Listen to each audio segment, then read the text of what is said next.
Okay, see here, this question, the moment you look at it, it can be intimidating, right? Because you've been given, you've been asked to find the value of a very complex equation. Shreya saying these numbers are in AP. Okay, I mean, with common difference too. Okay, I mean, you're partly right, Shreya. Okay, so we'll have to make some kind of assumption to solve this. Okay, if you're going to sit and simplify this equation theoretically, you are not going to reach anywhere, right? So what we'll assume is that the AP is 1, 2, 3, 4, etc., and so on, right? That's the assumption that we'll make, correct? Because this has a common difference of 1, right? It's the simplest AP that you can think of. And this term here, right, it's giving you sums till the nth term, correct? So what if I just assume that n is equal to 1? I just look at one term, correct? So if I look at one term, what will be the first term there? When I am saying n equal to 1, I'm looking at only one term, right? So what is the term there? It is 1 by 1 plus root 2, right? Why? Because a1 is 1 and a2 is 2, correct? So the first term here will be 1 by 1 plus root 2. Now what do I need to do? I need to just go back and check in the options, right? Substitute n is equal to 1 and see for n is equal to 1 which one matches this. So if you look at the first one, obviously this is not the right answer. The numerator will become 0. Again, this is not the right answer. I'm left with both these, right? So in this case, what will it be? 1 by 1 plus an plus 1 is a2, right? A2 is 2. Perfect. That's matching, right? So 3 is the right answer. So I hope you understood. So this is a very easy question, right? People, when they read this question, they can tend to get intimidated by this question, okay? And there's a chance that they might actually leave it, okay? But if you practice a lot of questions, you will, develop these small tricks and you'll develop these ways of looking at questions, right? And you'll kind of develop these small tricks of substituting values in choices and so on, and easily arriving at the answer. So in this case, this happens to be the answer. Hope that is correct. Can we move on to another question?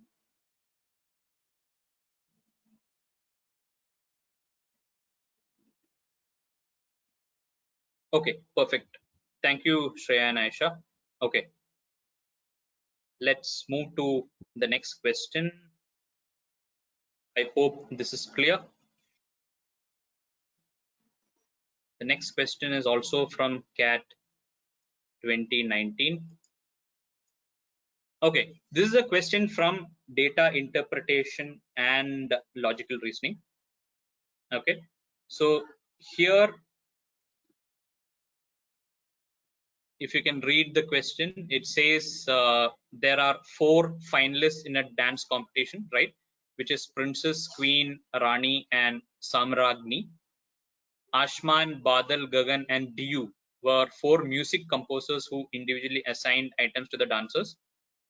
Each dancers had to individually perform in 2 dance items assigned by different composers. Okay, the first items performed by the 4 dancers were all assigned by different music composers. Okay, no dancer performed her second item before the performance of the first item by any other dancers. The dancers performed their second items in the same sequence of their performance of their first items. Perfect. Okay, these following additional facts are known. No composer who assigned item to princess assigned any item to queen. No composer who assigned item to Rani assigned any item to Samragni. First performance was by princess. The item was assigned by Badal. The last performance was by Rani. This item was assigned by Gagan. Items assigned by Ashman were performed consecutively. Number of performance. Okay, perfect. So what we'll try and do is we'll try and create this table, right? 1, 2, there are 8 performances. Okay, and let this be the dancers and let this be the composers, right?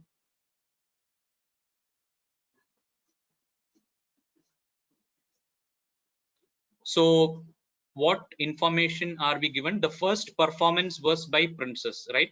These two seem to be very easy clues. The first performance was by Princess. The last performance was by Rani, right? That's what we've been given.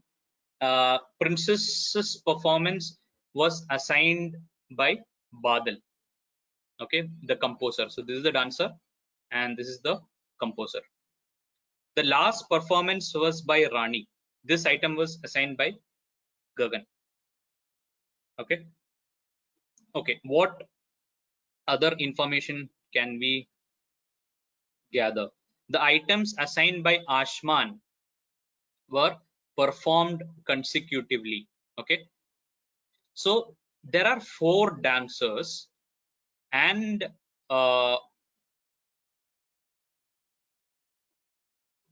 the first items performed by the 4 dancers were all assigned by different music composers. No dancer performed her second item before the performance of first item. The dancers performed their second items in the same sequence of their performance of their first items. Okay, perfect. So the only way in which the items assigned by Ashman can be performed consecutively is if Ashman composes the 4th and the 5th item, right? There is no other way in which Ashman can compose items consecutively. Like for example, it can be Ashman can't compose 2 and 3, right? Because the first items performed by the 4 dancers were assigned by different music composers. So Ashman can't do 2 and 3, right? It has to be 4 and 5, right? The last one in the first set would be Ashman and the first one would be Ashman. Okay, what other information are we given? The number of performances between items assigned by each of the remaining composers was the same. So obviously B will feature again in this area, right? So can B come here? If B comes here, then you'll have 1, 2, 3, 4, right? Yeah, perfect. So that means then D can come here, correct? That means D can come here again, and this will be G, correct? So 1, 2, 3, 4, correct? Between D there are 4 composers, and between B also there are 4 composers 1, 2, 3, and 4, correct? So it is based on this point. The number of performances between items assigned by each of the remaining composers was the same. Okay, so we've gotten this as well. Now what other clue has been given? No composer who assigned item to Princess assigned any item to Queen. So Q can't come here. Okay, no composer who assigned item to Rani assigned any item to Samragni. Also, the dancers perform their second items in the same sequence. So Q has to come here. Okay.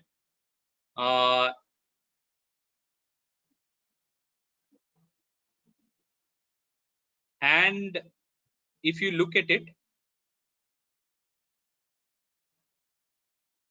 Rani should come here. Samragni cannot, no composer who assigned item to Rani assigned any item to Samragni. So Samragni can't come here because Rani is mapped to A. So Samragni has to come here. Okay. So that means we are left with P here, right? So PSQR. So again, the same sequence in the first set, correct? Because the dancers perform their second items in the same sequence of their performance in the first items. Okay, so we've completed the table. Okay, this is the sequence in which the performances were completed. So now let's look at the question. Which of the following is true? The third performance was composed by Ashman. No, the third performance was composed by Gagan or G. The second performance was composed by Du. Yes, that is right.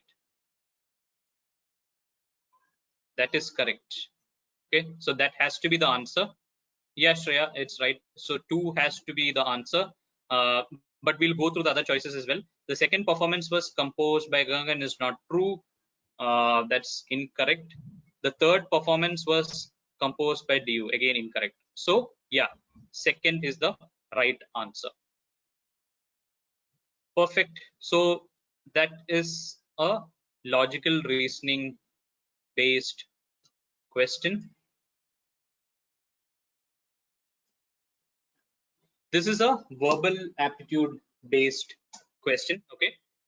So this is again an actual CAT 2019 question. 4 sentences have been given below, and when properly sequenced, they will yield a coherent paragraph.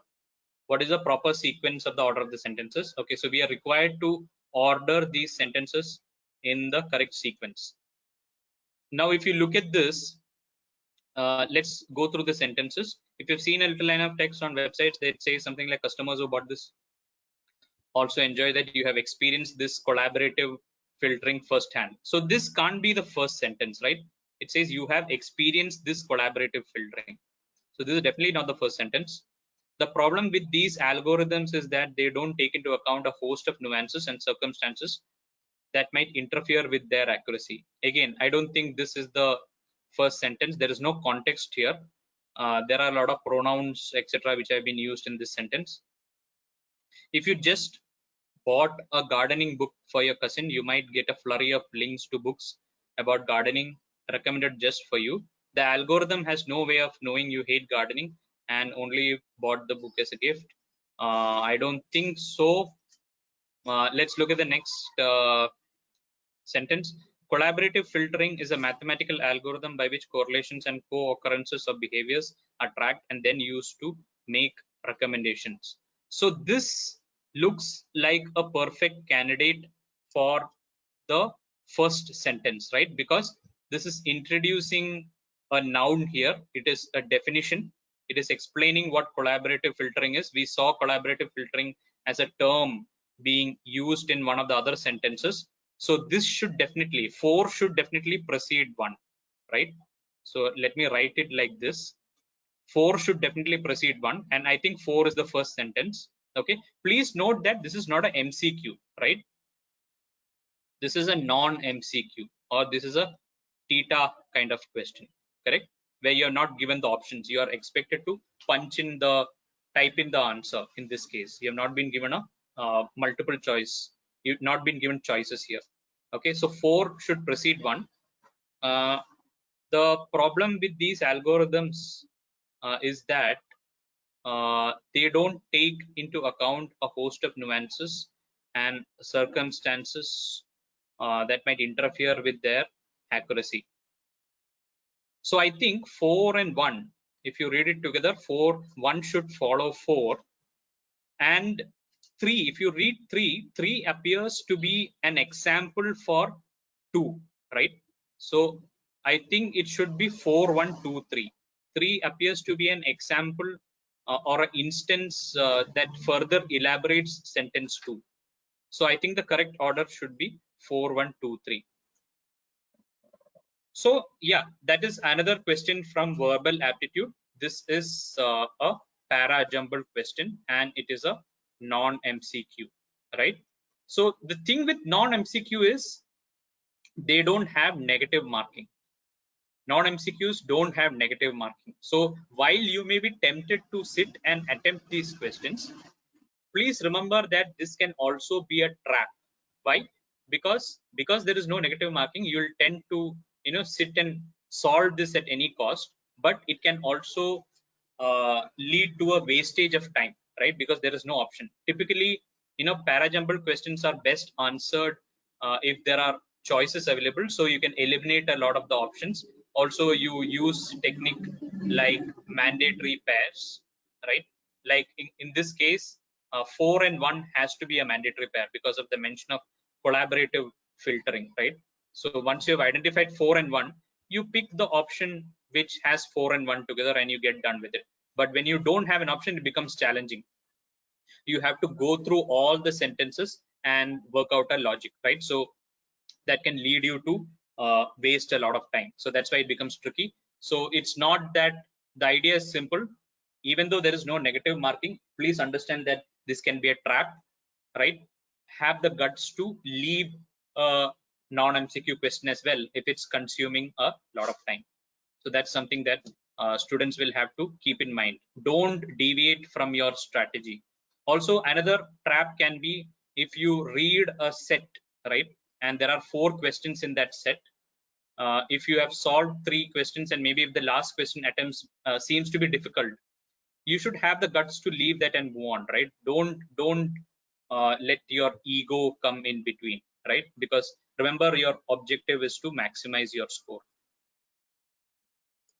So yeah, we've come to the end of the webinar. These are our coordinates. Our website is www.catavenues.com. You can go to the website and we've given a host of information there. You can look at the list of top B schools there. You can also look at the criteria of admission that are followed by a lot of the IIMs. We have also uploaded some sample course videos there on our website, which is www.catavenues.com. So you can also view some of those course videos, right? And see if you like them. If you have any queries or doubts, you can always call us on this number. This is also our WhatsApp number, so you can feel free to get in touch with us. If you have any doubts that you want answers to or want to get clarified, this is our email as well, which is crackcatavenues@gmail.com. So feel free to get in touch with us. We are starting off with our classes tomorrow, so students can kind of see join the first 3 classes, see if they are able to get accustomed to the online mode of studying, and then decide whether they want to continue attending the next set of classes and whether they want to look at us as a long-term option if you are writing CAT 2021. But in general, yeah, we are always here to help us. You have our coordinates. Always feel free to get in touch with us. Now, if you have any questions, I'll be happy to answer.